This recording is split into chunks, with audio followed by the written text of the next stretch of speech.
Bonjour et bienvenue dans ce nouvel épisode de l'Index des pierres par Chris Kerr. La pierre du jour s'appelle l'adamite. C'est une pierre semi-précieuse de petite taille découverte en 1792 par un Allemand, Johann Friedrich Adam.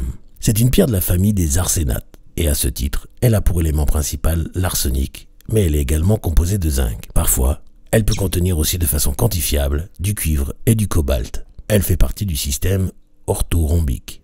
L'adamite a une dureté assez faible, de 3,5, et une de ses propriétés intéressantes, du moins esthétiquement, c'est qu'elle est fluorescente, c'est-à-dire qu'elle réagit à la lumière ultraviolette. L'adamite est transparent ou translucide, d'une couleur variant du jaune au vert. Il en existe aussi, plus rarement, des bleus lorsque le cuivre est plus important que le zinc ou que le cobalt. Sous sa forme brute, elle est souvent vendue en amas, comme un cristal vitré sur une pierre plus opaque. Cette pierre s'appelle la limonite. Cette présentation de deux cristaux, de cette manière, c'est ce que les spécialistes appellent une matrice.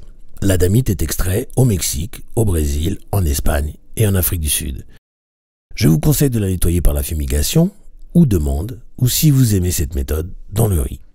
Pour la recharge, je vous conseille le soleil en courte période de 10 à 30 minutes, la lune et la géode ou la druse d'améthyste.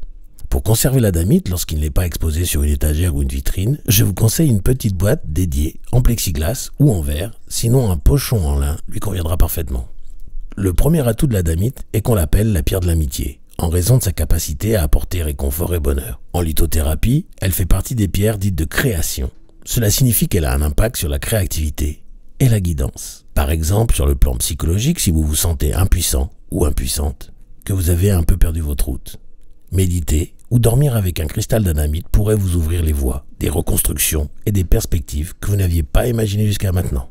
D'autres pierres vous aideraient à vous remettre sur une route que vous avez déjà explorée. L'adamite, elle, va vous aider à découvrir de nouveaux potentiels et de nouvelles directions. À ce sujet, Judy Hall propose une façon vraiment intéressante d'utiliser l'adamite dans le cas où vous avez un job de rêve que vous voulez absolument. Si vous trouvez une annonce de ce fameux poste sur Internet, imprimez-la. Si c'est dans un journal, découpez-la. Sur un tableau d'annonce, prenez-la. Une fois au calme, posez votre adamite sur cette annonce. Concentrez-vous en pensant à ce job et en vous imaginant occupant ce poste et puis demandez « Aide-moi à obtenir ce job ». Vous pouvez répéter 3 fois si c'est votre ressenti.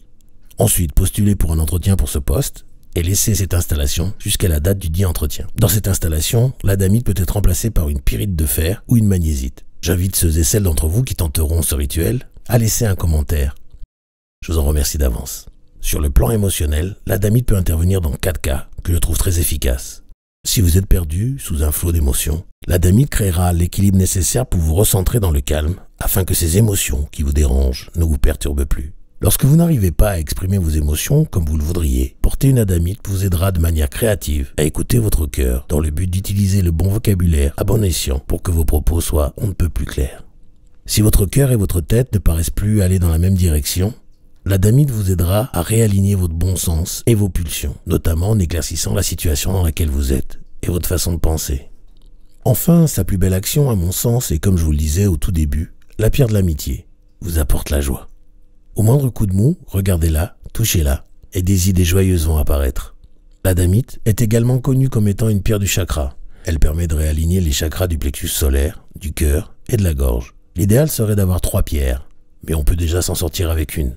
Allongez-vous sur le dos et commencez à respirer profondément, mais calmement. Posez votre pierre sur le plexus solaire. Visualisez une lumière jaune descendant sur votre adamite, puis qui va rayonner à l'intérieur de vous.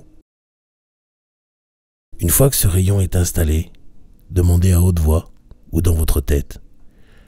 Je demande l'alignement de mes chakras, plexus solaire, cœur et gorge.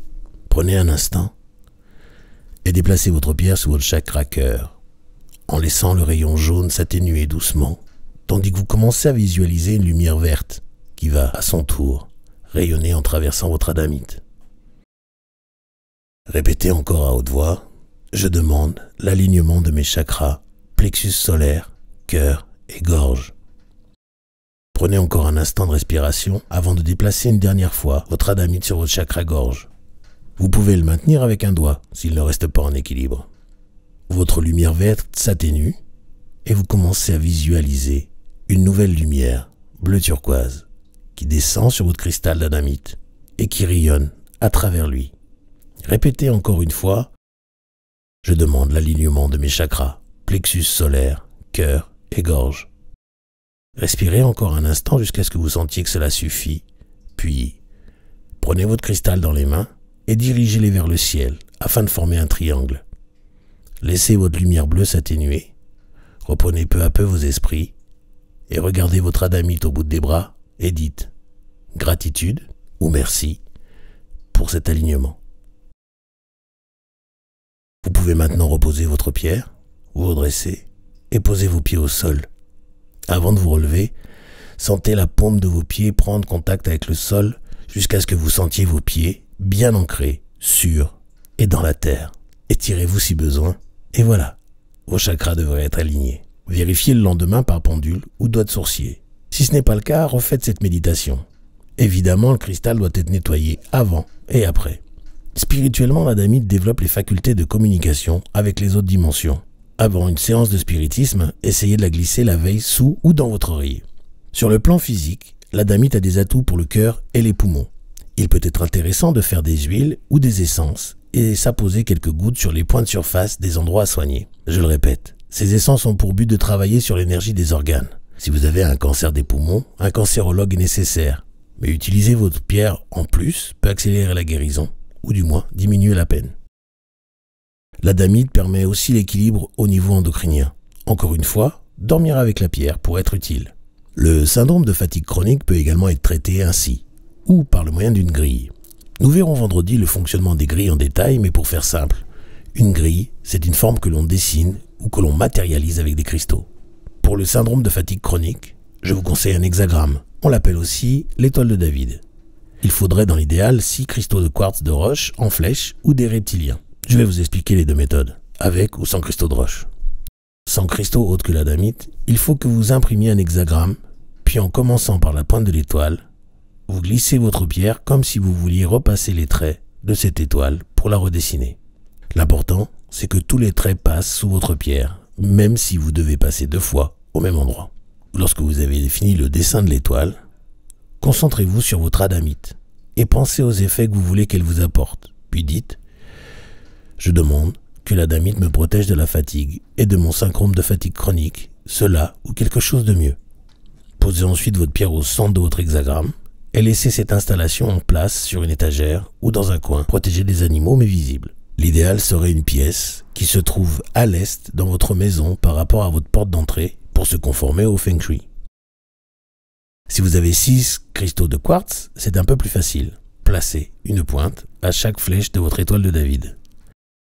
Les pointes de cristal sont reconnaissables avec un côté pointu et un autre côté un peu plus plat. En fonction des demandes, les pointes doivent être tournées vers l'intérieur ou l'extérieur. Dans notre cas aujourd'hui, on va tourner les pointes vers l'extérieur et poser notre adamite au centre de façon à ce que son énergie rayonne au maximum. Une fois votre installation terminée, dites « Je demande que l'adamite me protège de la fatigue et de mon syndrome de fatigue chronique. Cela ou quelque chose de mieux. » Conservez cette installation comme dans la version précédente. Je termine cette description de l'adamite en insistant sur le fait que cette pierre contient de l'arsenic et du cuivre. Cela la rend donc toxique à ingérer.